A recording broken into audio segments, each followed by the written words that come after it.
This is the classic fairy tale story of Rapunzel. It is brought to you by Stories to Grow By. Part 1. The Carpenter and His Wife. Once upon a time, there lived a carpenter and his wife. More than anything, they wanted a child of their own. At long last, their wish came true. The wife was going to have a baby. From the second floor window of their small house, the wife could see into the garden next door. Such fine, fresh rows of plants and flowers there were. But no one dared to go over the garden wall to see them up close, for the garden belonged to a witch. One day the wife was looking down at the garden from her window. How fresh-looking were those big green heads of lettuce! "It is just what I need to eat," said the wife to her husband. "You must go and get me some." "But we cannot," said the carpenter. "You know as well as I do that the garden belongs to the witch who lives next door." "If I cannot have that lettuce," said the wife, "I will not eat anything at all." What could the carpenter do? Late that night he climbed over the garden wall. With very quiet steps he took one green head of lettuce. With more quiet steps he went back over the garden wall. His wife ate up the lettuce right away, but eating the lettuce only made her want more. If she could not have more lettuce, she said, there was nothing she would eat at all. So the next night the carpenter climbed back over the garden wall. He picked up one more head of lettuce. All at once came a high, loud voice. "Stop! What do you think you are doing?" I'm getting lettuce for my wife," said the carpenter. "You thief!" yelled the witch. "You will pay for this." "Please," said the carpenter, "my wife is going to have a baby. She saw your lettuce and wanted it so very much."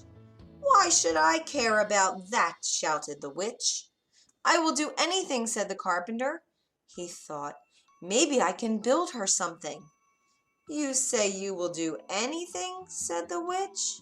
"Yes," he said. "Fine," said the witch. "Here's the deal. Go ahead. Take all the lettuce you want. Your wife will have a baby girl, and when she does, the baby will be mine." "What?" said the carpenter. "I would never agree to that." "You already did," said the witch, and she laughed an evil laugh. Ha ha ha. Part 2. The Tower. Soon the wife had a baby girl, just as the witch had said. To keep the baby safe from the witch, the carpenter built a tall tower deep in the woods. He built stairs that led up to the room at the very top, a room with only one window. He and his wife took turns staying there with the baby. But the witch had a magic ball. The ball showed her just where the baby was, at the top room of the tower. One day when the carpenter and his wife were both in the house, she cast a spell over both of them.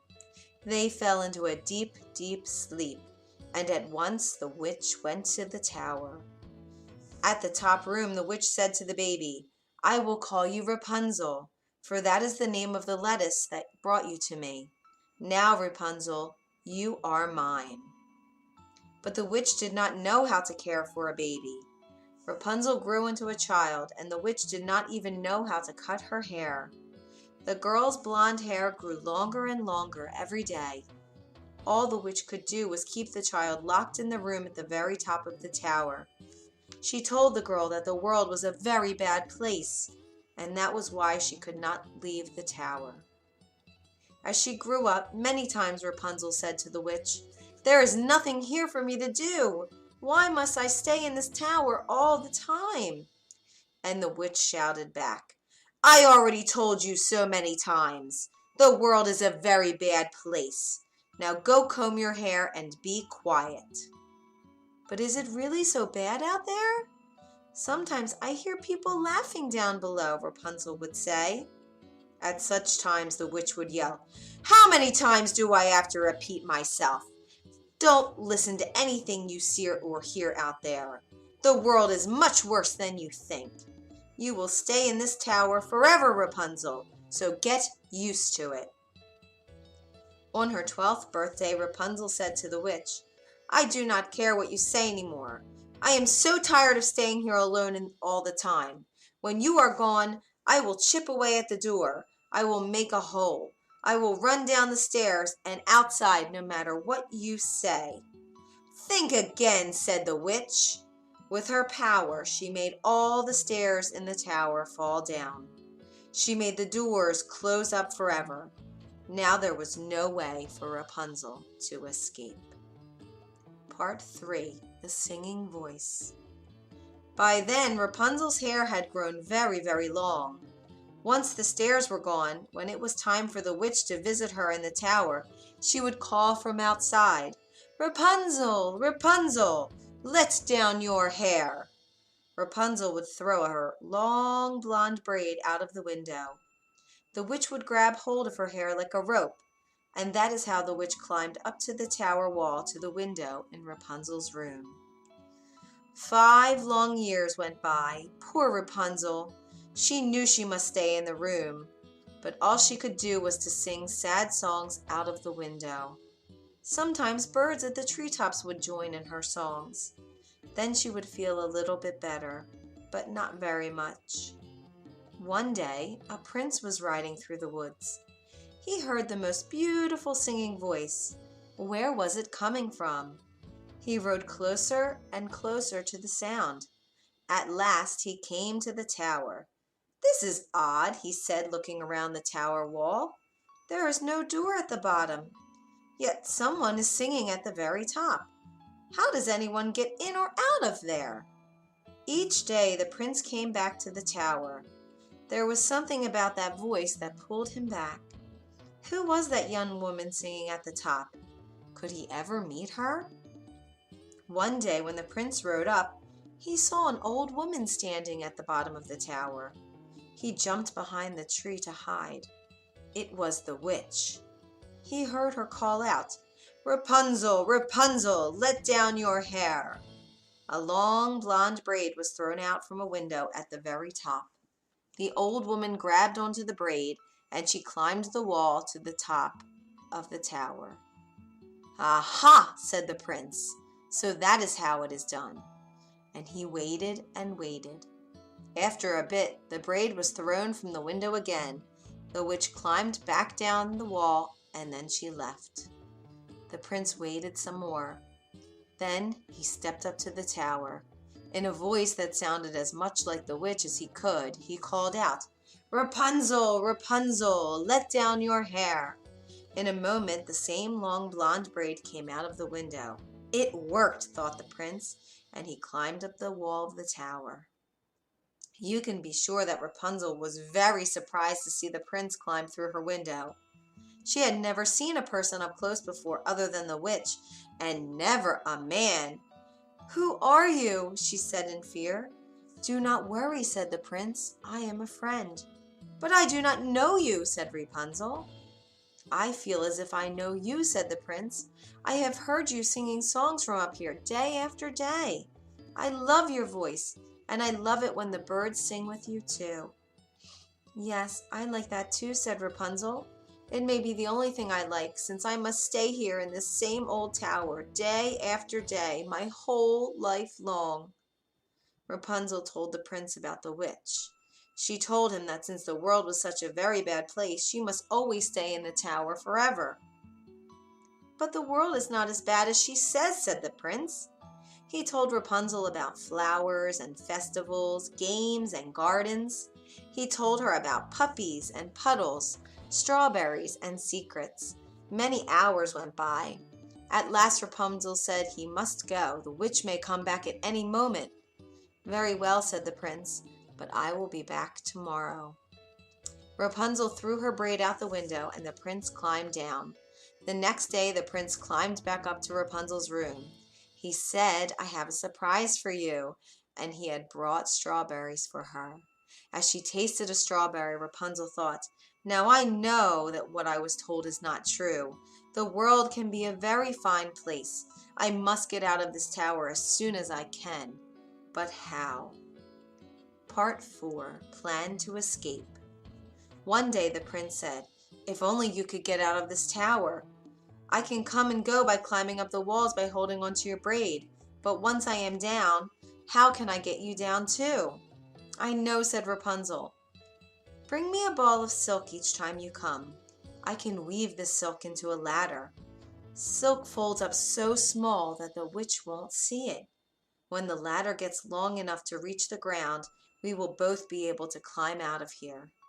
"That's it," said the prince. Then he moved closer to Rapunzel. "We will both be free. When we are out in the world, will you marry me?" "Yes," said Rapunzel, "I will." Every day after that, the prince brought a ball of silk to Rapunzel. Over time, she weaved the silk into a long ladder. On Rapunzel's 18th birthday, the witch spoke to her in a sharp voice.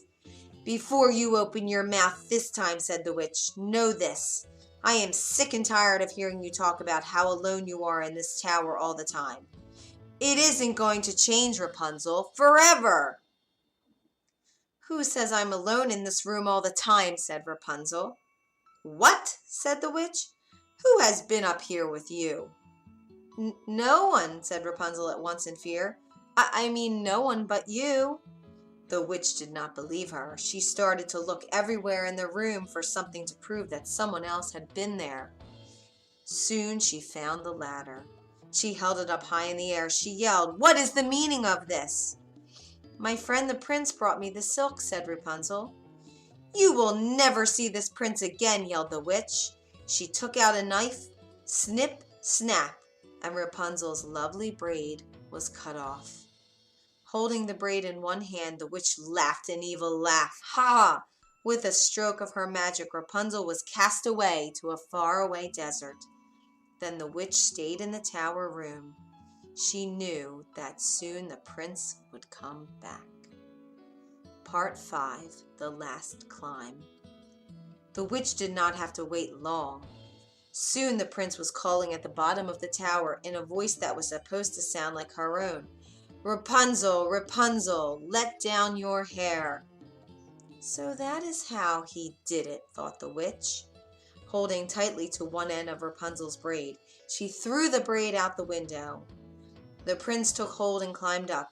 When he got to the window, he was much surprised to see the witch. "Where is Rapunzel?" he called out. "What have you done with her?" "You will never see your Rapunzel again," yelled the witch. The witch pushed the prince so hard that he lost hold of the window. Down, down he fell. The prince landed on some bushes below. That helped with the fall, but the bushes had very sharp thorns. Some of the thorns went into his eyes, and our poor prince was blind. Part 6. The Desert. For 2 years the poor blind prince wandered the world looking for Rapunzel. From morning to night he called for her, but it was no use. At last he reached a desert. One day he heard a beautiful voice singing. He thought, "I know that voice." It was his dear Rapunzel. He went closer and closer to the voice he knew so well. "My prince," called Rapunzel when she saw him. The two of them hugged tight. 2 tears of joy fell into the eyes of the prince.